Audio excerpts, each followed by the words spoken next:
વડોદરા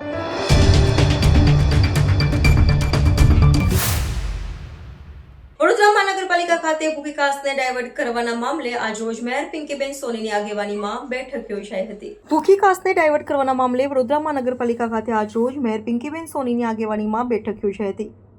આ બેઠકમાં વડોદરાના સાંસદ, ધારાસભ્યો, મેયર, સ્થાયી સમિતિના અધ્યક્ષ અને વોર્ડ નંબર 1 અને 2 ના કોર્પોરેટર હાજર હતા। જોકે ભૂખીકાસને ડાયવર્ટ કરવાની વાતને લઈને વોર્ડ નંબર 1 ના કોંગ્રેસના કોર્પોરેટર નારાજ થયા હતા। કોંગ્રેસના કોર્પોરેટરો વિરોધ કરતા સ્થાયી સમિતિના ચેરમેન ડોક્ટર શીતલ મિસ્ત્રીએ કહ્યું કે હાલ તમારું પાલિકામાં સંખ્યાબળ 7નું છે, જે 3નું થતાં વાર નહીં લાગે।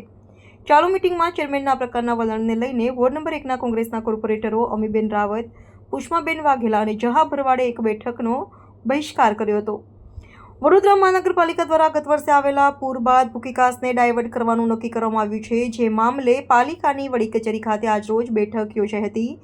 અંદાજિત 42 કરોડ રૂપિયાના ખર્ચે ડાયવર્ઝન પ્રોજેક્ટ હાથ ધરવામાં આવનાર છે। આજની બેઠક આજ મુદ્દાને લઈને યોજાઈ હતી, પરંતુ સ્ટેન્ડિંગ કમિટીના ચેરમેન ડોક્ટર શીતલ મિસ્ત્રી દ્વારા ગેરવર્તણૂક કરવામાં આવી હોવાના આક્ષેપ સાથે કોંગ્રેસી સભાસદો દ્વારા બેઠકનો બહિષ્કાર કરાયો હતો। ભૂખીકાસનો ઓરિજિનલ નકશો રજૂ કરી બેઠકમાં ચર્ચા કરવામાં આવે તેવી માંગ કોંગ્રેસી સભાસદો દ્વારા કરવામાં આવી હતી। ભૂખીકાસ અને વિસ્તારને સર્વે કરી ટેકનિકલ મુદ્દા આધારિત વાત કરવામાં આવે તેવી પણ કોંગ્રેસની માંગ હતી। કોંગ્રેસના કોર્પોરેટરને વિશ્વાસમાં લઈને કામગીરી કરાઈ રહી હોવાનો ધારાસભ્યએ પણ મત રજૂ કર્યો હતો। સર્વે કરાયા પછી જ કામગીરી હાથ ધરવામાં આવી રહી છે, તેમ ધારાસભ્ય કેયુર રોકડિયાએ બેઠકમાં જણાવ્યું હતું। 4 મહિના પહેલા જ ઓરિજિનલ નકશા પાલિકામાં રજૂ કરવામાં આવ્યા હોવાની વાત ધારાસભ્યએ કરી હતી। ભૂખીકાસની રૂટ કરવાનો પ્રોજેક્ટ કોઈપણ સંજોગોમાં પૂરો કરવો તંત્ર દ્વારા નક્કી કરાયું, જ્યારે ભૂખીકાસને ટચ પણ નહીં કરી એક નવી ચેનલ ઊભી કરી દેતા ભૂખીકાસનું પાણી વિશ્વામિત્રી નદીમાં છોડવામાં આવશે। જ્યારે સિટી એન્જિનિયરે જણાવ્યું કે નકશો 1976માં તૈયાર કરવામાં આવ્યો હતો, તે સમયે ત્યાં ટીપી પડી ગઈ હતી, જેથી ભૂખીકાસની સફાઈ કરવામાં આવશે તેમ જણાવ્યું હતું। Bureau report, Lokmitra news, Vadodara. કાંસ નહીં, આપણે આ નવી આખી કાંસ જેવી ગટર લાઈન મોટી નાખી રહ્યા છે, અને કાંસને અમે ક્યાંય અડકતા નથી, કાંસ અમે ટચ પણ નથી કરતા। કાંસ એના ભાગમાં એની એ જ રહેવાની છે। અમે આવી આખી નવી ચેનલ ઊભી કરી રહ્યા છે, જેના કારણે કાંસનું એક્સેસ પાણી સીધું વિશ્વામિત્રીમાં જઈને મળી જાય। સરકાર દ્વારા એક્સપર્ટને બોલાવવામાં આવશે આના માટે? આ એક્સપર્ટ ઓપિનિયન લઈને જ આખી આ સર્વે કરીને, ટેકનિકલ સર્વે કરીને જ આ આખી ડિઝાઇન બનાવીને જ અમે આ રીરૂટ આખી ચેનલ નાખી રહ્યા છે। મેં ઓરિજિનલ નકશા આજથી 3-4 મહિના પહેલાંની સામાન્ય સભામાં બતાવ્યા હતા। એમાં ભૂખી નદીને કાંસ પણ નહોતી રહેવા દીધી, અને આ ઘટના વર્ષો પહેલાંની છે। હવે એની ચર્ચા હું ફરીવાર કરવા માગતો નથી, પરંતુ એટલું ચોક્કસપણે કહું છું કે ત્યાં એફપી ફળવાઈ ગયા હતા, અને એફપી ફળવાઈ ગયેલાના હોવાના કારણે ત્યાં બધા ફ્લેટ્સ બન્યા છે વર્ષોની અંદર। હવે એફપી કોને ફાળવ્યા, એમને ફાળવ્યા, એવો આજે આક્ષેપ કરવું યોગ્ય નથી। આજે હું શું કામ કરવા બેઠો છું, તો આજે ભૂખીકાસને અમે રીરૂટ કરીને જે પાણીનો પ્રશ્ન લોકોનો ઘરોની અંદર પાણી ભરાય છે એને દૂર કરવાનું કામ એ અમારા દ્વારા કરવામાં આવનાર છે।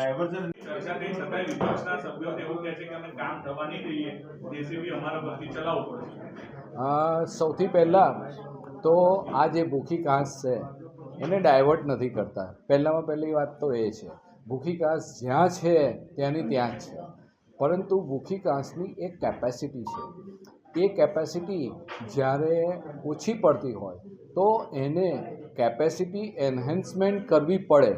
એના પાણીનો નિકાલ જો ના કરીએ તો પ્રજા વર્ષોથી જે પ્રશ્નનો સામનો કરી રહી છે એના એ જ પ્રશ્ન રહે, અને એના ટેકનિકલ સોલ્યુશન કરીને અમે એને બીજો રસ્તો બતાવ્યો છે કે જ્યાં આગળ મિનિમમ હિન્ડ્રન્સ એટલે કે લોકોના મકાનો તોડ્યા વગર, કોઈ પણ લોકો હોય, આજે જો કોર્પોરેશને એને મંજૂરી આપેલી હોય એવા મકાનો તોડી અથવા તો એવા મકાનોને સંપાદન કરી એમને પૈસા આપીને વિસ્થાપિત કરવું, એના કરતાં ઇઝી સોલ્યુશન હોય એ જ હંમેશા અપનાવાય।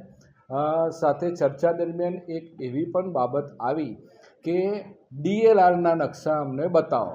હવે એમાં એવું છે કે જ્યારે કોઈ પણ આ ટીપી સ્કીમ 1976ની અંદર બનેલી છે, અને કોઈ પણ ટીપી સ્કીમ જ્યારે બનાવવામાં આવે તો એનો સૌથી પહેલો બેઝ એ DLRના નકશા હોય છે.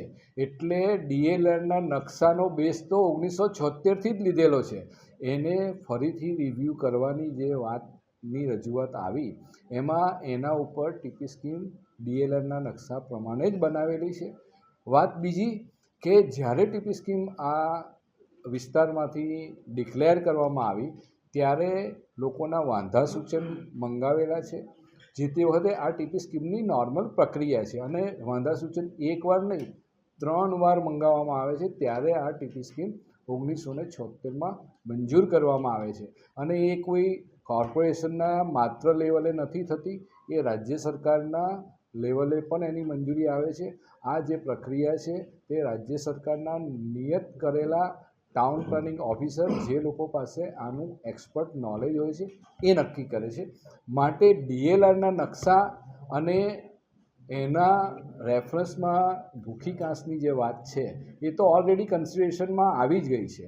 બીજી વાત કે જે ભૂખી કાંસ છે એના જે પ્લાનિંગ છે કે પહેલાં શું છે, અત્યારે શું હતું, ચોમાસા દરમિયાન અમારા શું ઓબ્ઝર્વેશન છે અને અમે આ જે અલ્ટરનેટ ભૂખી કાંસની કેપેસિટી વધારવા માટેનું એમાં આવતું પાણીનો વધારો કરવા માટે અમે ચોમાસા દરમિયાન જ જોઈ સ્થળ સ્થિતિ જોવા માટે ગયા હતા અને ચોમાસા દરમિયાનની સ્થળ સ્થિતિને અનુલક્ષીને જ આ ટેકનિકલ સોલ્યુશન કર્યું છે. બીજી વાત આવે છે કે જ્યારે પણ આજે મિટિંગ થઈ એની અંદર જે લેવલ હતા, જે આ પાણી ભરાવાની સમસ્યાના લેવલોને અમે કાલાઘોડાના વિશ્વામિત્રીના લેવલોની સાથે સાંકળીને અમે એના એક ડિજિટ સાથે સમજાવ્યું કે કાલાઘોડા પર 40 ફૂટ કે 42 ફૂટ પાણી આવે ત્યારે અહીંયાનું લેવલ શું આવે છે એ પણ સમજાવ્યું. એટલે મારી માન્યતા પ્રમાણે કેટલાક સભાસદો ત્યાં સિવિલ એન્જિનિયર પણ હતા, અમારા ધારાસભ્ય પણ સિવિલ એન્જિનિયર હતા અને એ લોકોને ખ્યાલ આવી ગયો કે આ ટેકનિકલી બરાબર છે કારણ કે લેવલો સાથે આ લોકો ચર્ચાએ કરી છે, એના ચેન્જીસ પણ બતાવેલા છે. એટલે અમારી દૃષ્ટિએ આ જે ટેકનિકલ પ્રપોઝલ છે તે યોગ્ય છે. અમે પૂરેપૂરી રીતે એમને સમજાવ્યું છે. સાથે સાથે જ્યારે જો બરાબર તમે લોકોએ પણ કવરેજ કર્યું હોય તો ભૂખી કાંસનું અલ્ટરનેટ બનાવવા માટે સમગ્ર સભામાં મેં પોતે જ આનું એક્સપ્લેનેશન કર્યું હતું અને સમગ્ર સભાએ પણ આ આખા જ કામને એટલે કે વિશ્વામિત્રી સાથેના જે કમિટીનો રિપોર્ટ છે એને મંજૂરી પણ આપવામાં આવી છે. પણ તેમ છતાં પણ કોઈ કારણોથી એમાં કોઈ પ્રશ્ન હોય અથવા તો એમને સમજવાની જરૂરિયાત પડી તેના કારણ કે લોકો સભાસદ છે એમને લોકોનો વોઇસ સાંભળવો અને એનું નિરાકરણ છે તે અમારી પાસેથી ટેકનિકલી જાણવું એ જરૂરી હોય છે અને એ બધું જ અમે આપ્યું છે. કે વિશ્વામિત્રી નદીની 3 ટ્રિબ્યુટરી એમાં ભૂખી નદી એક હતી અને ભૂખી નદી છે, કાંસ નથી એવી સ્પષ્ટતા કમિશનરશ્રીએ કરેલી. આજે બદલાઈ ગયું કે ભૂખી નદી જ નથી. હવે જ્યારે નદીનો વિસ્તારની ઉપર તમે ટ્રાન્સપોર્ટ હબ બાંધ્યું હોય, બેન્કો બાંધી દીધી હોય, અમુક લોકોને બાંધકામ પરવાનગી આપી છે, તો અમારી ડિમાન્ડ એવી હતી કે જે 10-15 ઘર 20 ઘર તમારા હોય એનો સર્વે કરો, એ લોકોને સ્વૈચ્છિક રીતે કોમ્પન્સેશન આપીને રિહેબિલિટેટ કરીને નદીને ખુલ્લી કરો અને જે ખોટા બાંધકામ થયા છે દબાણ દૂર કરો. સૌથી ઇઝીએસ્ટ સોલ્યુશન નદીને એનો વિસ્તાર પાછો આપીને નદીને ખુલ્લી કરવાની વાત છે. ત્યાં નદીને શહેરની વચ્ચે ગોલ ગોલ ફેરવી 42 કરોડ રૂપિયાનો ખર્ચો કરવાનો ને બીજા 42 કરોડના રોડ તૂટે અને કરોડો રૂપિયાનું લોકોને નુકસાન થાય ઇન ટર્મ્સ ઓફ ટ્રાન્સપોર્ટમાં અને બીજી રીતે. અને જે વિસ્તારમાં અત્યારે પાણી 2-2 ફૂટ ભરાતા હતા પાવન પાર્ક સૂર્યનગરની આસપાસ, એ વિસ્તારમાં આ કરવાથી ભવિષ્યમાં જ્યારે વિશ્વામિત્રી નદીનું લેવલ 37ની ઉપર જાય તો ભૂખીનું પાણી લેવાનું બંધ કરી દે છે. ત્યારે એ વિસ્તારોમાં લાસ્ટ યર 2-2, 3-3 ફૂટ પાણી 5 દિવસ સુધી હતું. તો હવે આ પરિસ્થિતિમાં ત્યાં 5-5, 6-6 ફૂટ પાણી રહે. એટલે અમારી ડિમાન્ડ છે કે ભૂખી નદીને એનો ઓરિજિનલ પટ જે નકશા પ્રમાણે છે એ ખુલ્લો કરવો જોઈએ. આ જ બાબત વિશ્વામિત્રી નદી માટે બી અમે કહીએ છીએ અને અન્ય કાંસ માટે બી કહીએ છીએ. અને જેમ તમે કોઈ સ્લમને દૂર કર્યા નદી કિનારેથી તો એમને કોમ્પન્સેશન આપ્યું, એ રીતના મકાનો દૂર કરવા પડે. જો કોર્પોરેશને ભૂલથી ખોટી પરવાનગીઓ આપી હોય જે તે ટાઈમે કોણા શાસનમાં આપી, એ ઇન રિસ્પેક્ટિવ ઓફ ધેટ એ લોકોને રિહેબિલિટેટ શહેરના જાહેર હિત માટે કરવા જોઈએ. અને જો એની કોસ્ટ ગણતા હોય તો 25,000 કરોડથી વધારેનું નુકસાન લાસ્ટ યર વડોદરાવાસીઓને થયું હતું. એનાથી વધારે તો કોસ્ટ નથી જ થવાની અને આ તો દર વર્ષે થાય. એટલે કોમન સેન્સ છે, નદીને એની જગ્યા પાછી આપો, નદીના દબાણો દૂર કરો. પણ અત્યારે ફક્ત કરોડો રૂપિયાના ભ્રષ્ટાચાર ચાલી રહ્યા છે, આઈવોશ ચાલી રહ્યો છે. નદીમાં હજારો મશીનો ઉતારી દીધા છે ને એવો ભાસ કરવામાં આવી રહ્યો છે કે નદીમાં પહોળી થઈ જશે અને હવે પછી પૂર નહીં આવે. 10 વર્ષ પહેલાં આનાથી બી વધારે માટી કાઢી હતી. અત્યારે શું થયું ગયા વર્ષે તમામ વડોદરાવાસીઓને ખબર છે. જે અત્યારે માટી કાઢી રહ્યા છે ત્યાં અમારી ડિમાન્ડ છે એનજીટીના આદેશનું પાલન થાય, તમામ જે દબાણો છે દૂર થાય, નદીને એનો પટ પહોળો જે હતો એ રીતના એને પહોળો કરે અને એના ફ્લડ પ્લેનને ખુલ્લા કરે, તો જ આનું સોલ્યુશન આવશે. બાકી તમે નદીને એક ચેનલની જેમ ટ્રીટ કરો તો નદી કોઈ તમારી ડ્રેનેજ ચેનલ તો છે નહીં કે ફિક્સ પાણી આવવા છું ને એ જ્યારે નદી એનું વિકરાળ સ્વરૂપ લે અને એ નદીનો આખો પટ કહેવાય અને એનાથી ડોળા જગ્યામાં કંઈ બાંધવાનું ના હોય એ ગાઈડલાઈન છે. પણ એટલીસ્ટ જ્યાં મેક્સિમમ ખોલી શકાતું હોય એ આપણે ખોલવું જોઈએ. એ લાગણી સાથે અમે આજે અહીંયા રજૂઆત કરવા આવ્યા હતા. પણ કહેવામાં એવું આવ્યું કે અમે બહુમતીના જોરે બી આ કામ તો કરવાના જ છે, તો પછી મિટિંગમાં બેસવાનો કોઈ અર્થ નહોતો. ફક્ત અમને કન્વિન્સ કરીને 42 કરોડ રૂપિયાનું કામ કરવું હોય તો આઈ ડોન્ટ થિંક એ મિટિંગમાં મારે ભાગીદાર થવું જોઈએ. એટલે હું બહાર નીકળી છું. મારે લેખિત રજૂઆત છે, હું આપ લોકોને બી શેર કરીશ અને હું મેયરશ્રીને બી એ શેર કરીશ. 4 કાઉન્સિલર થઈ જશે એવું કહેવામાં આવ્યું ચેરમેન દ્વારા, શું કહેશો? અમે તો હંમેશા પ્રજાની વાત કરી છે અને બહુમતીના જોરે કામ કરનાર જે લોકો છે ને આજે અમને એવું કીધું કે તમે આ કામ નહીં થવા દો તો 7માંથી 4 થઈ જશો. તો જે કામો તમે કર્યા છે એ વડોદરાવાસીએ બી જોયા છે. ગયા પૂરમાં 70% વડોદરા શહેર ડૂબ્યું હતું. એ 70% નાગરિકોમાં પ્રત્યેકની ઘેરે 1.5-2 લાખથી વધારેનું નુકસાન થયું છે. કમ્પન્સેશન અડધા ઉપર લોકોને કશું જ નથી મળ્યું. દેખાવાની કામગીરી થાય છે. બીજી બાજુ હકીકત એ છે કે કોર્પોરેશને દરેક વોર્ડમાં તરાપા ખરીદી લીધા છે, 2 ટ્રેક્ટરો વસાવી લીધા છે અને 5 વોર્ડ દીઠ તરાપા આપ્યા છે. એટલે એક બાજુ વાતો મોટી મોટી પૂર નિવારણની કરે છે કારણ કે સામે ચૂંટણી આવી રહી છે, પણ બીજી બાજુ તરાપા અને ફ્લડને મિટિગેટ કરવા માટે, ફ્લડને પહોંચી વળવા માટે સાધનો લેવાઈ રહ્યા છે. આ તમામ વસ્તુ પ્રજાની સમક્ષ છે.